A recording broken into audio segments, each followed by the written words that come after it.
Sampeyan kula tulungi Kakang. Oleh kula nulungi ngrebut saka tangane Antasena mawon. Kula rewangi toh nyawa. Keringet kula nganti gegobyos. Bareng kula tulungi nyatane slamet ge lungguh ora.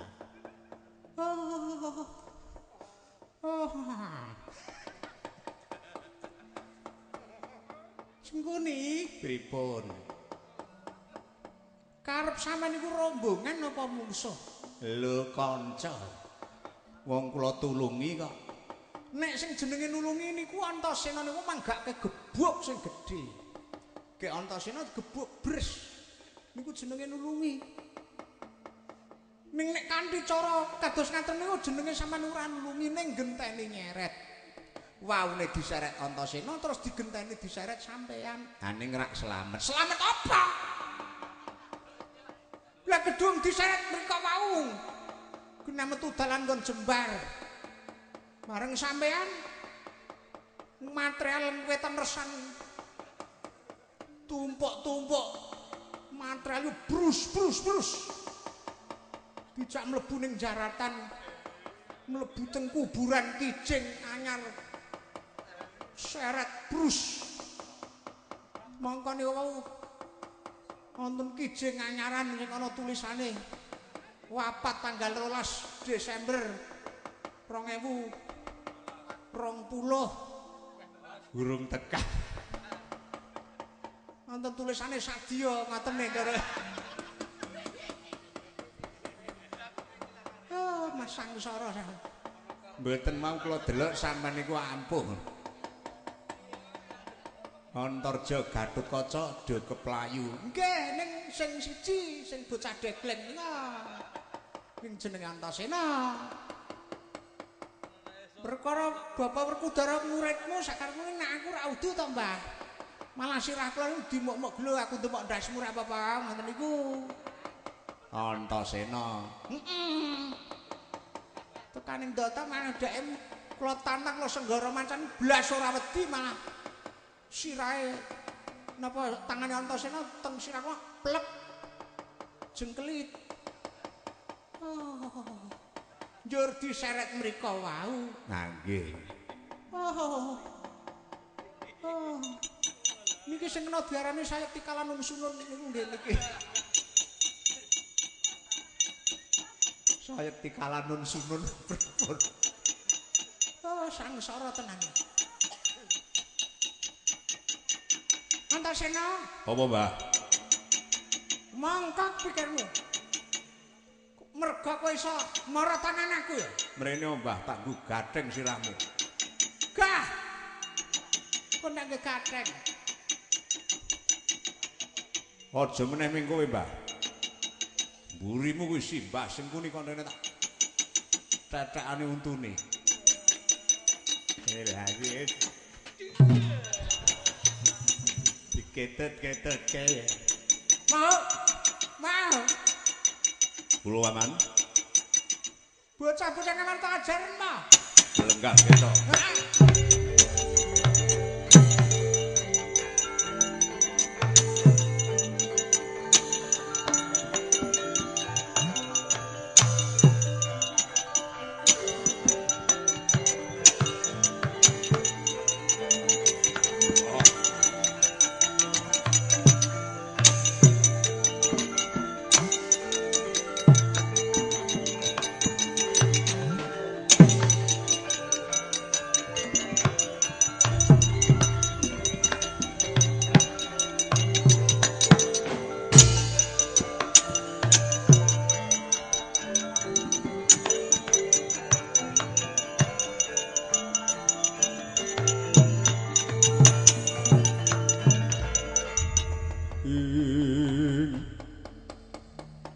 Tandang tikel kadalarung nyikata sang pinarwasa gumregut tagut ing yuda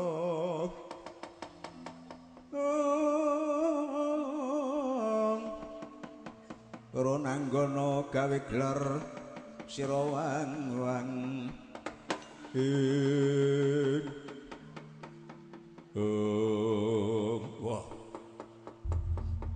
Gatotkaca iki. Ya Siwakarta Marma. Kok dadi paman Pendhita Durna tok nggo gawe dolanan. Aku sing ora trima.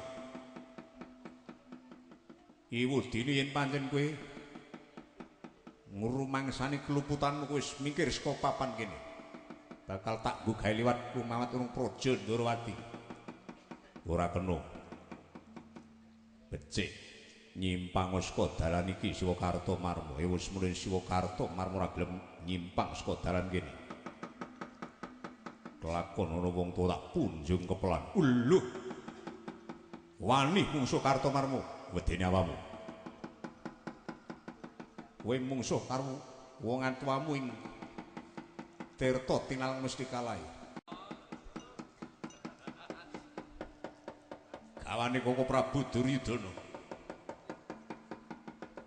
Ora perlu kagan sumbar sing dadi nyatane tebak dadamu mutah getih. Maju mrene kelakon punjung kepelan Siwakarta Marma.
ayu.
Bocah kok ting dlewer ki ngombe apa?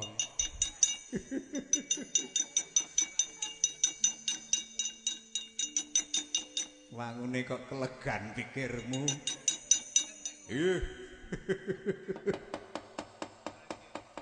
Mengsah Gatotkaca. Ah iya. Kula nu mungsuh Gatotkaca. Wah. Mboten ngajeni. Ngekar-ekar sirah sing kula sengiti nek mungsuh Gatotkaca niku niku. Kula kan medun anggrajeng nimblis kula edani tak rangkul saking mburi awake lunyune ra jamak-jamak. Merucut lek kula ngrangkul mak udus. Gatotkaca mabur kula mak plenyo. Apa? asin.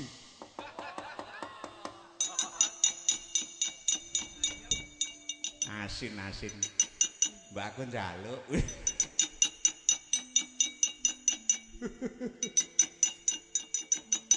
Tiang Stri. Siapa? Tiang Gelung. Hah? Tiang Gelung. Oh. Lah sapa to? Lasmini. Bukan dana. Jangan aku duwe duit 10.000.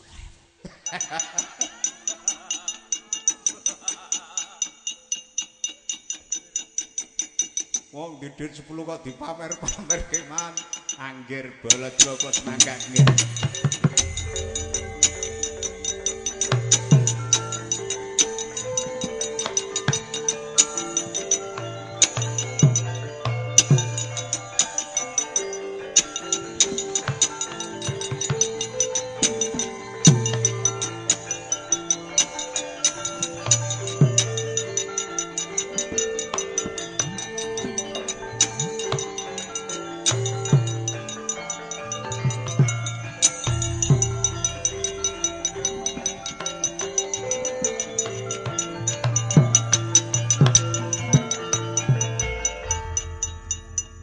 Paman Sengguri. Kula nggih. Kula tingali saking kadyan wangunipun para kadang-kadang kula Kurawa sami Pancakara mengsah sinten, Man? Inggih, Paman. Klentang-klentu kalian sinten? Aduh, nggih. Menika wau malah Kakang Durna mboten kajeng. Sapanipun? Wonten telenge wana Kuru Manggala pinanggih kalian putra-putra Ngamarta. Nggih menika Antarja Gatotkaca Antasena.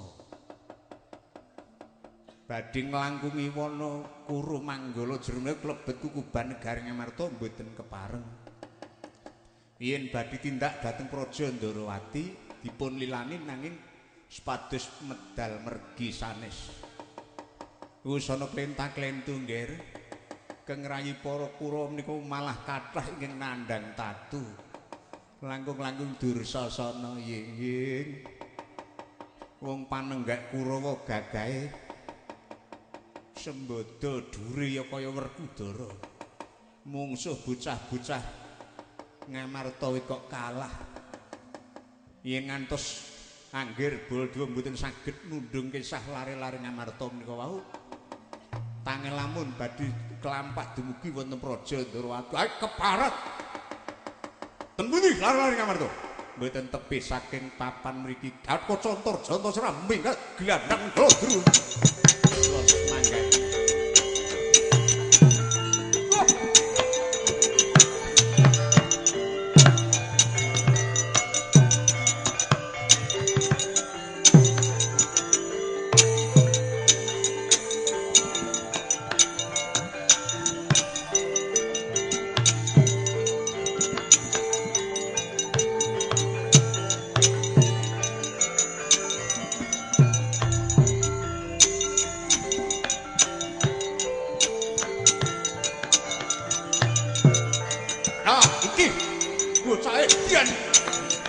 Lenggah dhisik Pakde.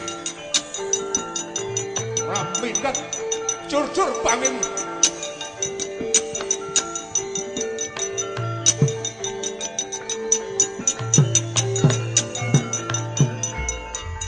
Ndi Gatotkaca Antarja. Sabar Pakde. Sabar piye? Ora mingkat saka papan kene jero jur-jur banging kok Antasena. Mengko dhisik. Iki perkarane ming urusan dalan, Pakde. Kakang Antarja, Kakang Gatotkaca ki lila yen Pakde arep tindak nang Praja Ndarawati, mboyong Pakde Kresna ana Ngastina. Ning aja liwat dalan iki. Arep kepenak to? Ming perkara dalan kok dienggo gawe rebut biada. Kene negara Ngamarta kok tak sengker dalan sing mlebu Kukuban negara Ngamarta tak sengker wong telu jaran negara Ngamarta kuwi lagi ora tentrem.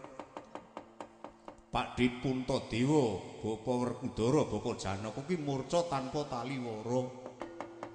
Mahanane negara tentrem Pakde. Yen Pakde Baladewa kersa tak caos atur, narep tindak ning Praja Ndrawati kena ning aja metu dalan kene.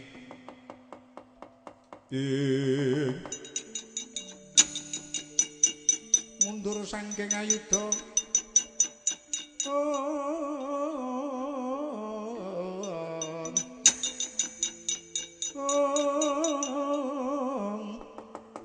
Yang gumuruh swaraning prajurit.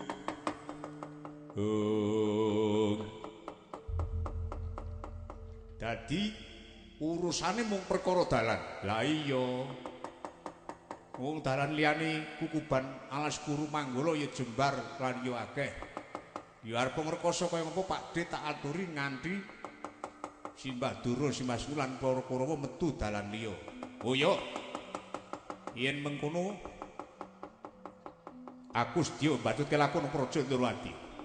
Waton urusane dudu urusan kowe nguku Yai Kresna. Lah ora. Ora Pakde. Aku ora ngukui Pakde Ndrawati arep diboyong ana negara Ngastina, boyongen. Tapi ora kena liwat dalan iki, rak ngono. Yo. Suwang-suwangan Antasena, ya Pakde, dereke kaluhuran.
Andra ingkang Puspitorum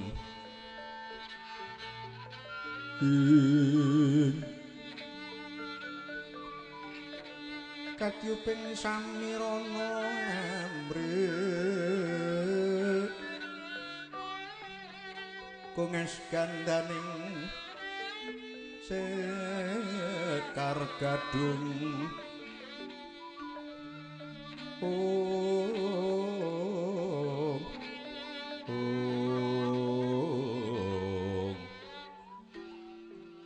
maweh raras rum seping driya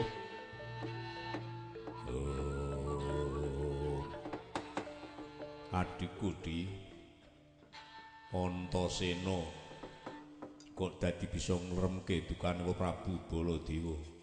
Kang Pakdi Baladewa ki nek karo aku tresna banget, Kang.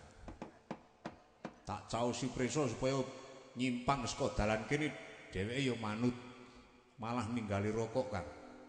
Iya. Dadi aku oleh pirang-pirang bungkus mau aku ya diparingi Mbak Ayu Sidem. Mbak Ayu Sidem sedulurku. Mbak Ayu Tumbu. Oh iya. Ya syukur. Banjur saiki Prabu Baladewa wis nganti Simbah Durna, Simbah Semulan para Kurawa klebu Adipati Karna arep boyong Kresna nang Praja Ndrawati supaya lenggah ana Ngastina. Iya, Dimas. Lah, awake dhewe ora kena lunga-lunga saka dalan kene. Ingkang perlu njaga negara Ngamarta aja nganti ana laku dom sumuping banyu.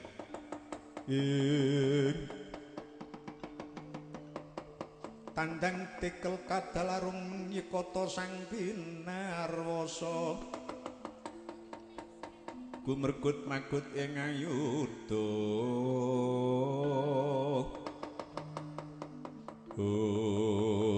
Kang Mas Antarja apa Dimas kula njagi negari saking Jumantara Kang Mas Antarja saking salbeting Sabta Pertala ya Dimas Antasena njaga negara ana padharatan wis aja kuwatir adem gawe Kakang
Nenggih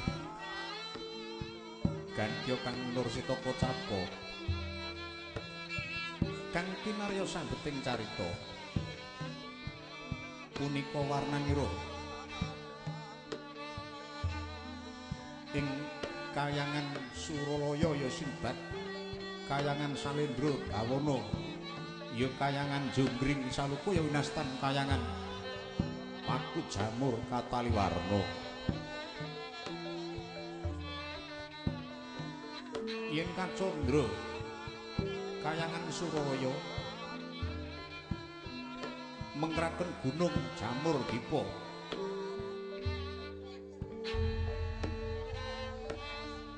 ngayonaken kayangan Kuwandawaru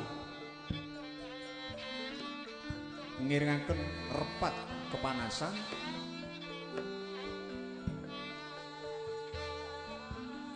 ngananaken kawah Candra Dimuka ya kawahing Gunung Jamur Dipa. Dasar kondang kaunang-unang kayangan Suraya gawat kaliwat wingit kepati arang janma kang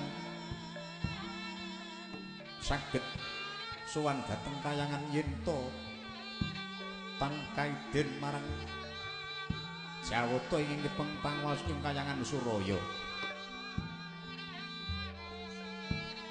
Nenggih Kocapa kang kepang lenggah Dampar Marcukundha manik ing bale Marakata. Tetungguling para Jawata Tridasa Wataknawa kepareng wisik Sang Hyang Pramesti Bathara Guru ya Sang Hyang Jagatnata ya Sang Hyang Girinata ya Sang Hyang Bathara Manikmaya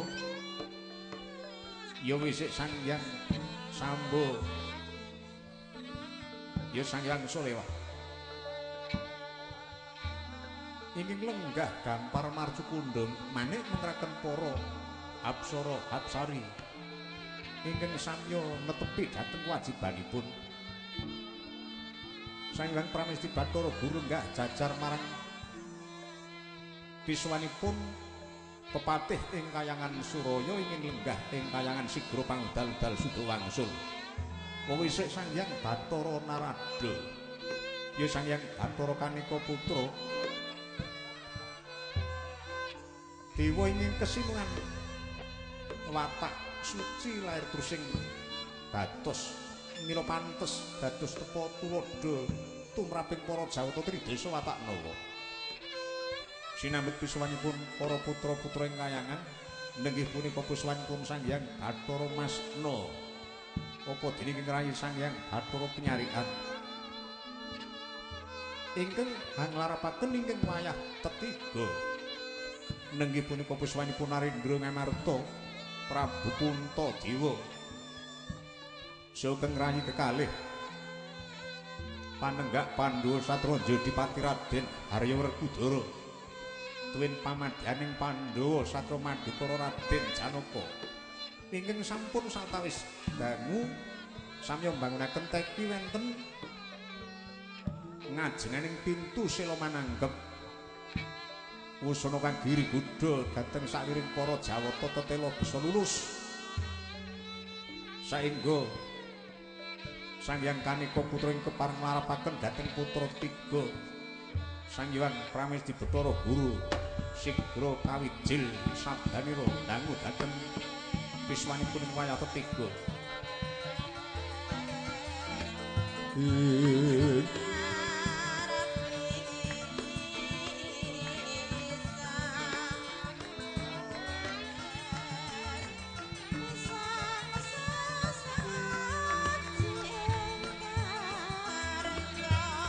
alukon lakuning lekas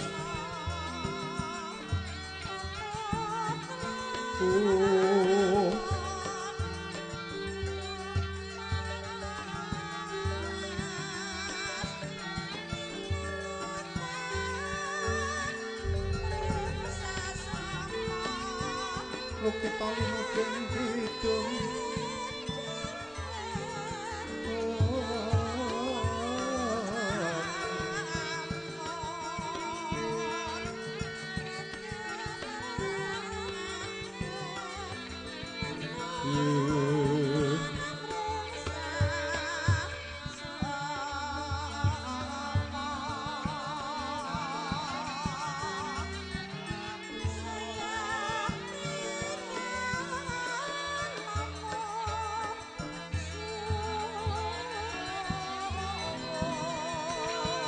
kadung kadrem among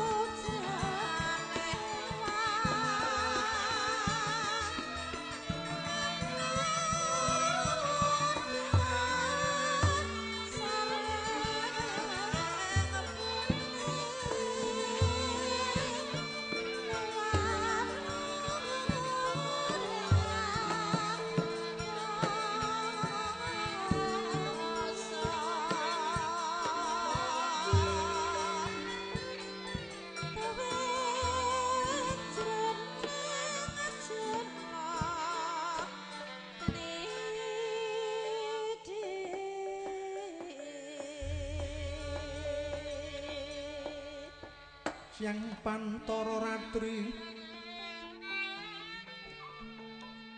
amung cipta bukulun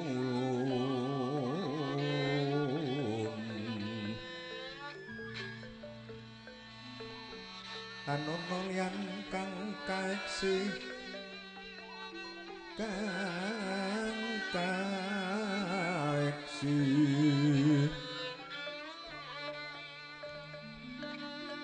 Milo katur sang cunduk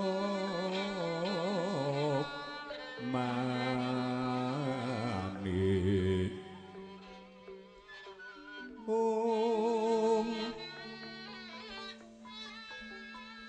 persasat renggeng lun kang sumembah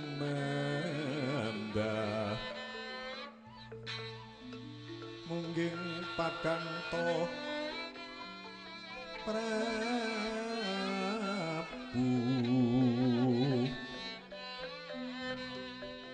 aturna kagungan to sing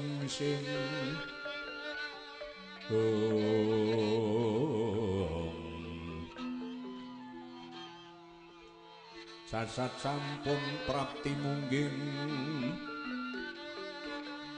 mungging asta pukulun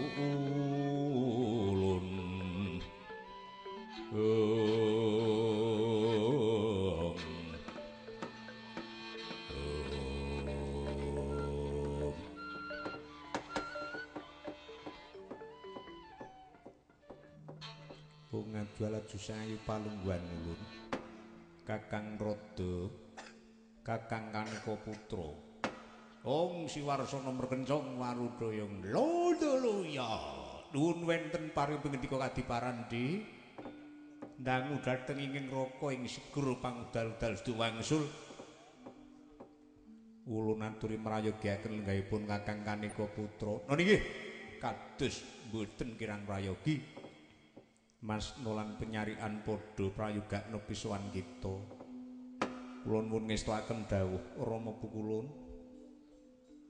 Ingkang putra nyaosaken sukeming pabekti kunjuk wenten sandhaping upada. Senajan ingkang putra semanten ugi keparing nyaosaken sukeming pabekti. Mugi kunjuk wenten sandhaping upada mawan tuantu Rama Pukulun. Ya wis ulun trima Mas Nolan penyarian.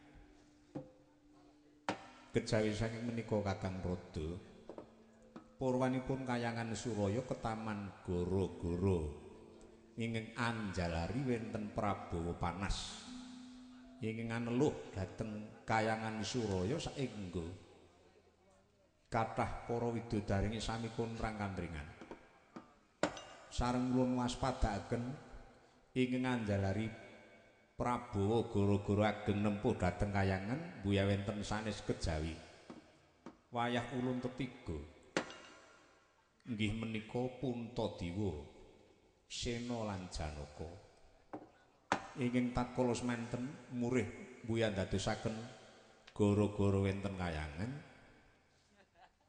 titah ulun ketiga ingkang nuju tapa kala wau alit supados dipun giri gudu anggenipun tapa ageng supados dipun tundung kesah saking kayangan Suralaya. Dene wedal puniki malah geng wayah tetiga sampun ngabyantara wenten ngarsa ulun Kakang Rodo merkencong warudaya. Luluya. Adi guru nabi Kakang. Estunipun ingkang ngraka sampun nindakaken dawuhipun Adi Pramesti ndawaken dhateng para putra Dewa Tridasa Wataknawa supados anggiri gudha dhateng ing wayah ketiga. Nanging tetela senajan dipun giri gudha mawi mergi ing werni-werni iwus manten keng wayah ketiga mbuya keguh mbuya saged kenging panggiri gudha saengga lulus tapanipun ingkang wayah ketiga kala wau. Lajeng ingkang raka ingkang paring mergi kori sela manangkep kula bikak. Critanipun tapanipun ingkang wayah ketiga kala wau namung nyuwun mergi sageta ngadhep dhateng Adi Guru nggih. Lajeng menggah wigatosipun panuwunipun wayah ulun ketiga. Kula aturi dangu piyambak. Puntadewa, Sena lan Arjuna padha prayoga nanggon kita sowan ngarsa ulun. Kula nuwun ngestuaken dawuh Pukulun kepareng ing wayah ing Amarta. Ngaturaken sukeming pabekti kunjuk wenten sandhaping upada. Guru kakekku sembah Kutamanono nadyan ingkang wayah kepareng nyaosaken sukeming pabekti Pukulun ya wis padha ulun trima. Marmane kita mbangunake tapa nang ngareping kori sela manangkep manut pengendikane Kakang Kaniko Putra jeneng kita telu-telu ning tunggal kepingin ngadhep ana ngarsa ulun karana lulus tapa kita darbi sedya apa nggir duh Pukulun jimat pepundhen kula purwanipun ingkang wayah nampi wangsiting Jawata karana awrat kewajibanipun ing wayah kedah nentremaken negari Ngamarta tuwin angayomi para kawula wangsiting Jawata ing kula tampi negari Ngamarta saged pinaringan tata titi tentrem menawi ing wayah saged nggayuh kanugraning Jawata sinebat Wahyu Eka Bawana. Pukulun mbok bilih Jawata marangaken Wahyu Eka Bawana dados pepintanipun ing wayah keparunga kula suwun medhak dhateng Mercapada. Kinanu tentreming negari Ngamarta mekaten menggah wigatosipun ingkang wayah ketiga mbangunaken teki wonten sak ngajenging pintu sela manangkep. Pukulun saya dalu araras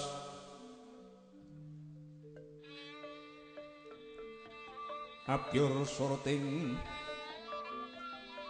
lintang kumedhap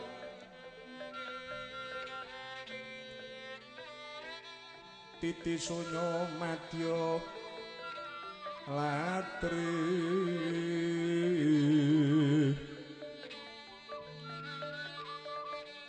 lumrang gandaning puspita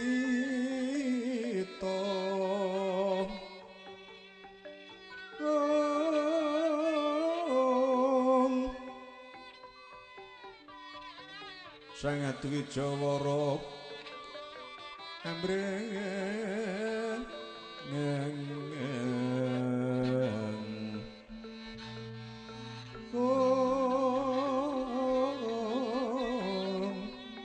pindha swaraning matu bronto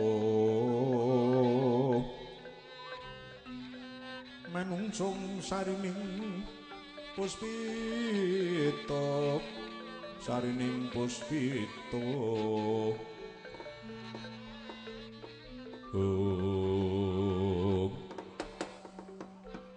ngajal aju sangayu palungguhan ulun kakang rada menawi di mboten nginten wayah ulun tetiga nyuwun kanugraning Jawata sinebat Wahyu Eka Bawana. Nggih. Karana keng wayah para Pandhawa menika sampun wangsul wangsul lan sampun ageng lelabetanipun tumrap Kahyangan Suraya. Muya wonten awonipun yen to Adi Guru paring pitulungan dhateng ing wayah para Pandhawa. Nggih Kakang. Puntadewa, Sena lan Arjuna wonten paring adhawuh Guru kakek gopo. Nggih. Sumurupa nggih yen Wahyu Eka Bawana iku sejatine yen Kahyangan Suraya mboyana nanging isih cumandha ana Kahyangan Ngondaranti Bawana ana astane yang pukulun padha wenang. Mula wektu iki jeneng kita wis lulus pendadaran ingin sepisan anggon kita tapa ana sak ngareping pintu sela manangkep nanging isih ana ujian ingkang luwih abot. Inggih ya jeneng kita ulun larapake sowan Kahyangan Ngondaranti Bawana ana ngersane eyang pukulun padha wenang nggih. Jeneng kita ulun kanthi menek andha wesi manjing ing Kahyangan Petungliyung. Yen pancen jeneng kita iku mengko lulus mestine Wahyu Eka Bawana pantes dadi pepintan kita. Nanging kosok baline yen kita iku mengko ulun coba ulun uji munggah utawa menek andha wesi nanging tetela kita mboya lulus kinarya gegambaran yen pancen mung semono yuswa kita urip ana madya pada.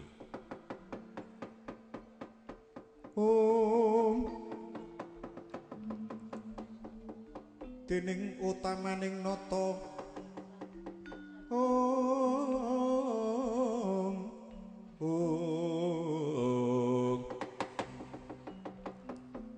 berbudi bawa laksana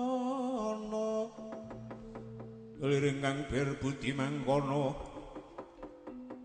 ana tepi sabdaning nata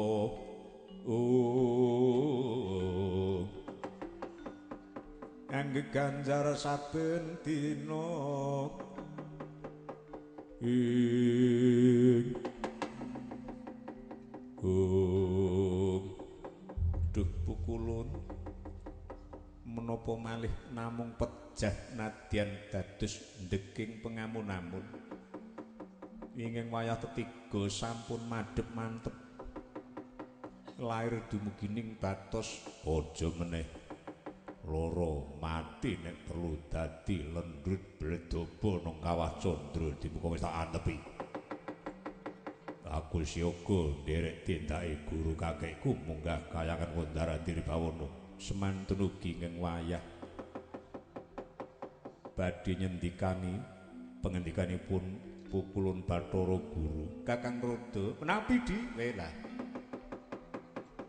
tetela keng wayah ketiga madhep mantep lair dumugining batos nggih Kakang kersanipun Adi Guru